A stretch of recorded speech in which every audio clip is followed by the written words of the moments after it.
The Parliamentary National Security Committee met today over the murder of Kabete Member of Parliament George Muchai. We now join KTN's Aaron Ocheng for details of the committee's media brief.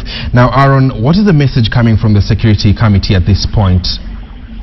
Well, Ian, the Administration and National Security Committee, headed by Member of Parliament Asman Samama, has just finished a media briefing a few minutes ago, and they were talking about the recent murder or cold-blood killing of Kabete Member of Parliament George Muchai, and they are raising a number of questions in regard to that killing, but basically asking the police to come out clear and say or reveal who the killers of the Member of Parliament are.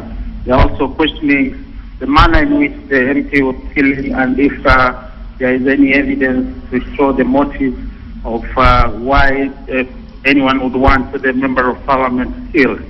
So the National Security Committee says they will do everything possible to make sure that the killers are brought to book, but putting the police into the spot over the killing of the Member of Parliament. Yeah.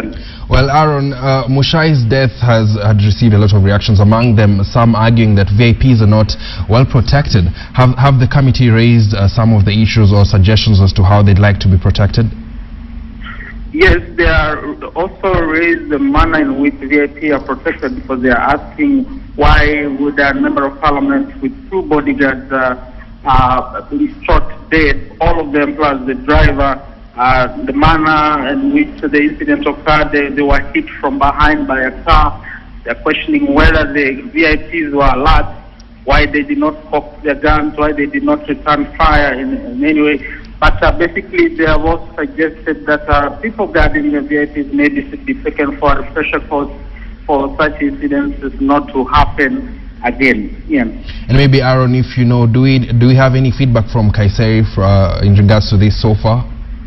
Yeah, members of the committee are saying that the Minister in charge of security, Joseph Kaiseri, should have moved fast, and at this moment they should be working on leads that could apprehend the killers of the Member of Parliament, beg your pardon. But they are saying they need answers from the security docket immediately, because a Member of Parliament who has security, if he can be executed in the manner in which Muchai was executed, what about an ordinary member of the public? Yes. Thank you very much. That is KTN's Aaron Ocheng just giving us an update in regards to the mysterious death of Kabete Member of Parliament George Muchai. Moving on now, the chairman of the Commission for the Implementation of the Constitution, Charles Muchai, has indicated that for land reforms to be successful in the country, both the Lands Cabinet Secretary Charity Ngilu and the chair of the National Lands Commission, Mohammed Swazuri, have to work together. This comes days after Muchai called on Parliament to initiate a process to relieve the two officials of their duties for failing to deliver their mandate.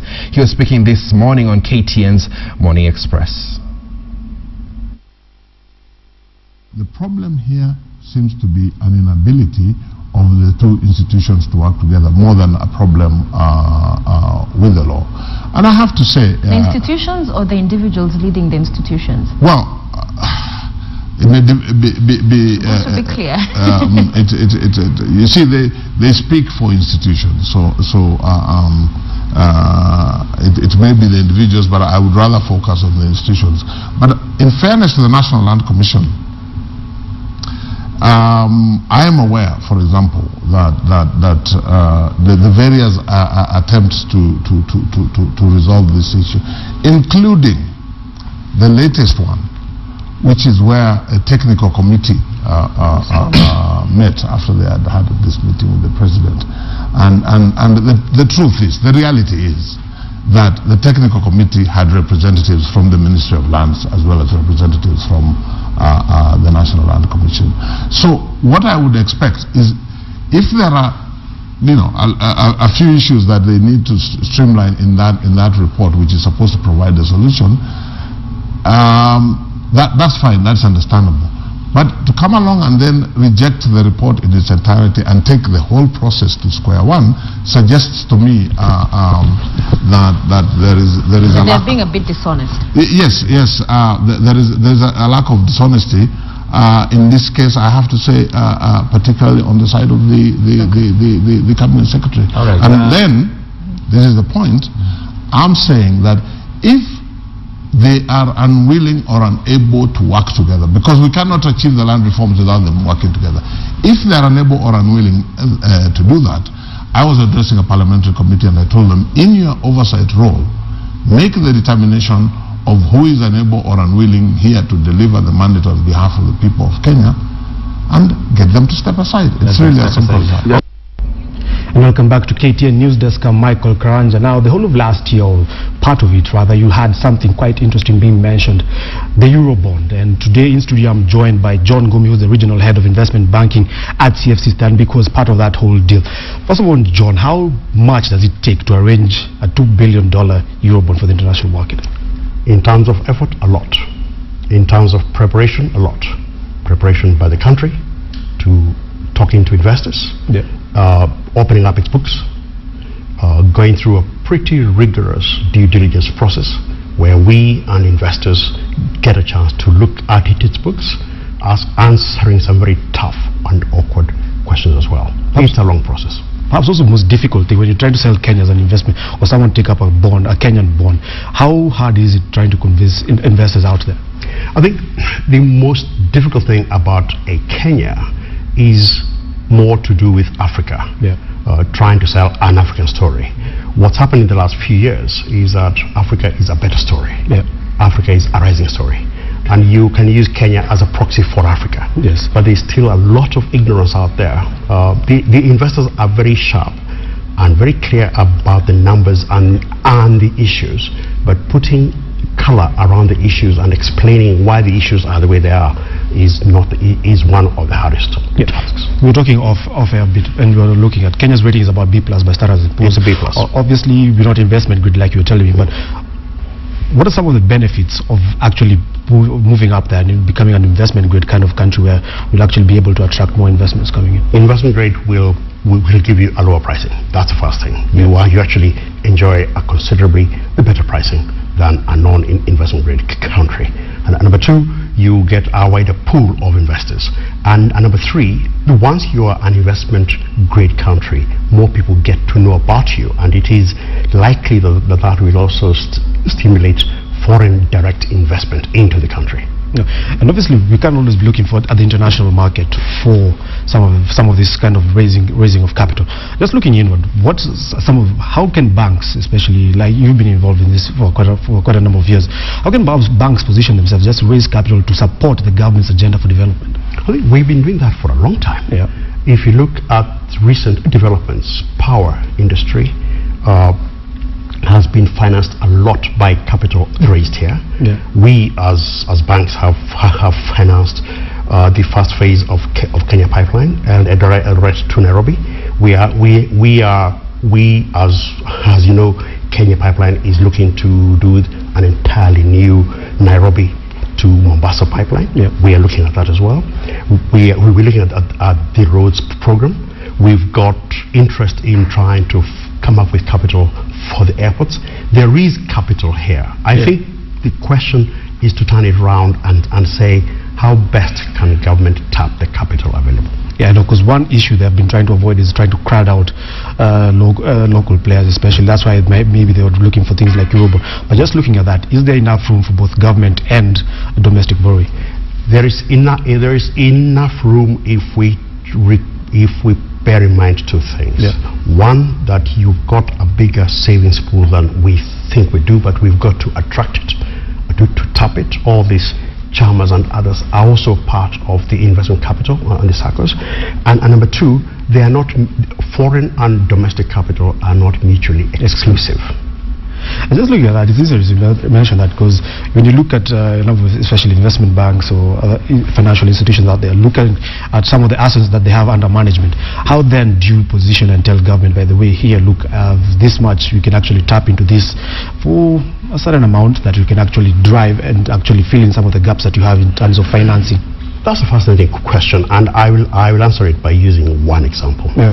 We've got, as at September of last year, we've got 525 billion in pension fund assets alone. The majority of that is in cash or treasury bills or treasury bonds. Those assets would be absolutely vital if they came into financing infrastructure. But we've put ourselves in a bit of a straitjacket that they are not allowed to lend. So we have to look for innovative ways of attracting that capital, but that capital is there. So many times it's us putting regulations in one area because we think we want to protect it in one form or another, and then not allowing it to work for the country in another area. So 525 billion, even half of that is a very considerable amount of money.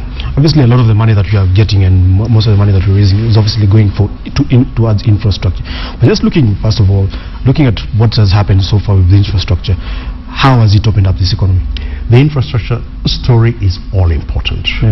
We need the infrastructure. It's not the only thing that we need.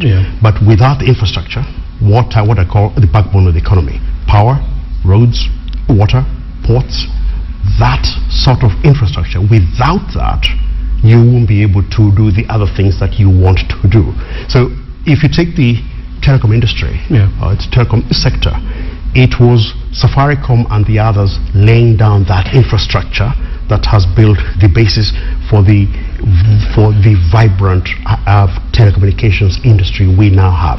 But we needed the infrastructure as a platform for people to work off. Let's say one of these fine days we wake up, we have all the sufficient infrastructure that we need. But what should be the next round of funding? Where should we be pulling our resources to go and actually put money and finance development in those areas? You see, infrastructure is both an end in itself, but more importantly, a means to an end. What you're looking to do is to encourage financial services, agribusiness, agriculture itself, manufacturing. All those things are where we should be putting we should be thinking of putting our efforts into. Statistical rebasing of the economy last year, 25% growth all of a sudden. When you look at that, in terms of how Kenya can be as an investment destination, how happy are you that, first of all, the economy has expanded, and what perhaps where would you be interested in actually putting more financing or actually just focusing on for economic growth? The rebasing was a recognition of reality. There was an economy there that, a major part of the economy there that was not being measured. Two, we beat ourselves up too much. The outside world is looking at Kenya as a serious investment destination, in especially those areas I've mentioned, plus areas like FMCG. I would say, if you were to ask me today, which are the 2 or 3 sectors I would really be looking to for the next phase? Agriculture.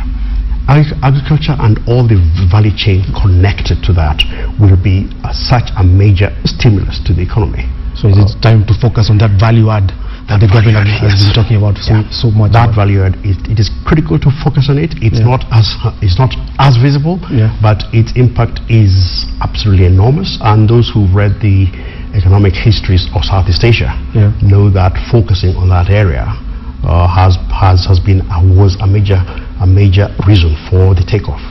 All right. Finally, John has just finished. Financial institutions have been very busy in terms of raising money through corporate bonds. Are there any other perhaps institutions that could take advantage of a bond of some nature? We know Kenyan was like with some public infrastructure bonds some time back, but are there other institutions that could actually go that route and be successful? Yes, they could. The trend in history is that financial institutions are always the first, then others come in. There are sufficient companies here who can tap the bond market.